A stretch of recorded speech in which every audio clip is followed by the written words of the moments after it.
আলোচনা আছে, সমালোচনা আছে। আমার কাছে মাঝে মাঝে মনে হয় যে আমরা প্রত্যেকেই যারা শেখ হাসিনাকে ফেসিস্ট ডাকি, স্বৈরাচার ডাকি, আমার ভেতরেও হয়তো এই ফেসিস্টই বসবাস করে, আপনার ভেতরেও এই ফেসিস্টই বসবাস করে। কারণ আমরা ক্ষমা করতে পারবো না। ওই আমলে হয়েছে তো এই আমলে হইতে হবে। তখন তোমরা বিএনপির সাথে করছো, এখন আওয়ামী লীগের সাথে হবে। সো আওয়ামী লীগ তো এই কারণে ফেসিস্ট, স্বৈরাচার আমরা বলতাম।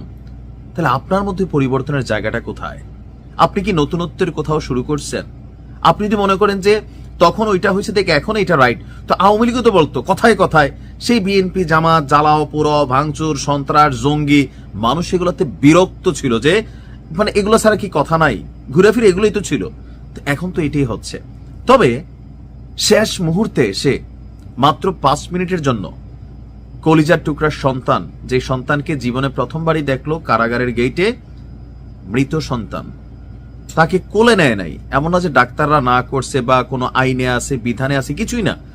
কেন সাদ্দাম তার কলিজার টুকরা সন্তানটাকে একবারের জন্য কোলে নিয়ে একটা চুমু খাইল না? এটার জন্য একটা দায়ভার সাদ্দামের আছে, সেটা আমি ভিডিও লাস্টে বলবো। তবে কেন খায় নাই, বিবিসি এই নিয়ে একটা রিপোর্ট করেছে। রিপোর্টে সাদ্দামের ভাই যিনি আছেন মোহাম্মদ শহীদুল ইসলাম, তিনি বিবিসিকে বলছেন ওই শেষ মুহূর্তে বাচ্চার কানে কানে সবার সামনে বলতেছিল বাচ্চাকে জীবিত অবস্থায় কোলে নিতে পারিনি, তাই কারাগারের গেটেও তাকে অভিমানে সাদ্দাম কোলে নেয়নি। কলিজাটা হয়তো ফাইটা গেছে, আমি জানি না যে তার ফিলিংসটা কি ছিল, যে এত একজন বাপ একটু ফিল করতে পারি। তো তার এই ছোট পুত্রের মাথায় হাত বুলিয়ে বলেছে আমি ভালো বাপ হতে পারিনি, বাপ ক্ষমা করিস।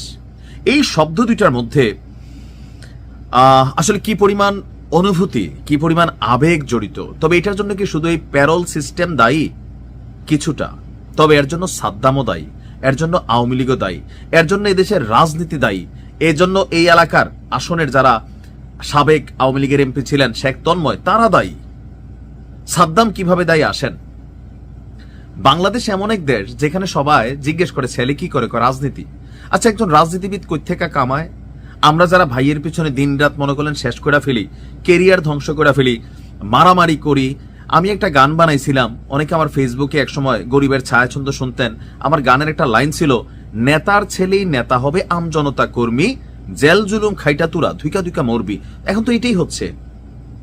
বাংলাদেশ থেকে যে সকল আওয়ামী লীগের নেতারা পালাইছে প্রত্যেকে পয়সা কামাই না ক্যারেক্টার, কোটি কোটি টাকা কামাইছে।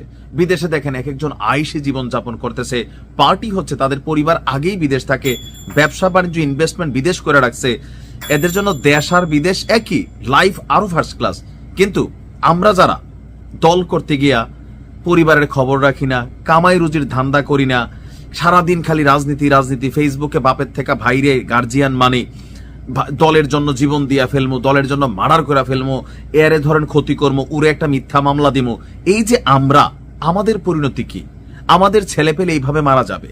আর নেতা ক্ষমতায় থাকবেন, টাকা পয়সা কামাবেন, ওনার ছেলেকে উনি বিদেশ পাঠাবেন, সেই ছেলে শিক্ষিত হইয়া শেখ তন্ময় হবে, শেখ তন্ময় শেখ হেলালের ছেলেরা আইসা এই দেশে রাজনীতি করবে। এরকম বহুত শেখ হেলাল শেখ তন্ময় দেশে এখনো আছে। আর আপনি সাদ্দাম, আপনার জীবনটার আপনি মূল্যায়ন করেন নাই। আপনি ভাইয়ের হাত থেকে 500 পড়লে খাইবেন, টেম্পু স্ট্যান্ড পড়লে খাইবেন, জিবির টাকা খাইবেন, বাজারে চাঁদাবাজি করবেন, সাধারণ মানুষের মামলা বাণিজ্য করবেন, ডিস্টার্ব করবেন, আপনি জেলে যাবেন, আপনার বউ মরবে। আপনি দায়ী। নেতার ছেলের ফিলিংস নাই, আপনারা তো ফিলিংস নেতার লাগা। যখন বড় কোনো অনুষ্ঠান হয়, এখন দেখেন জামাতের যারা এমপি প্রার্থী সারাদিন বক্তব্য যাই দেখ, দুইজনে একসাথে দেখা হলে কোলাকুলি করে। আপনি যারা বিদ্রোহী প্রার্থী বিএনপির মধ্যেও দুইজন একসাথে দেখা হলে কোলাকুলি করে। আপনি চেয়ার দিয়া মাথামাটি ফাটাইয়া লাটালাটি কইরা প্রতিদিন নিউজ হচ্ছে, জামাত বিএনপি সংঘর্ষ হচ্ছে, জামাতের যে এমপি প্রার্থী বিএনপির যে প্রার্থী তারা ভালো, আপনি কেন মারামারি কইরা মামলার আসামি হচ্ছেন? সাদ্দামদের পরিণতি সাদ্দামরা ডাইকা আনে, এদেশের রাজনৈতিক সিস্টেম ডাইকা আনে। আমরা প্যারোল নিয়ে কথা বলতেছি। পার্ট টু হচ্ছে সাদ্দাম কেন জেলে গেল?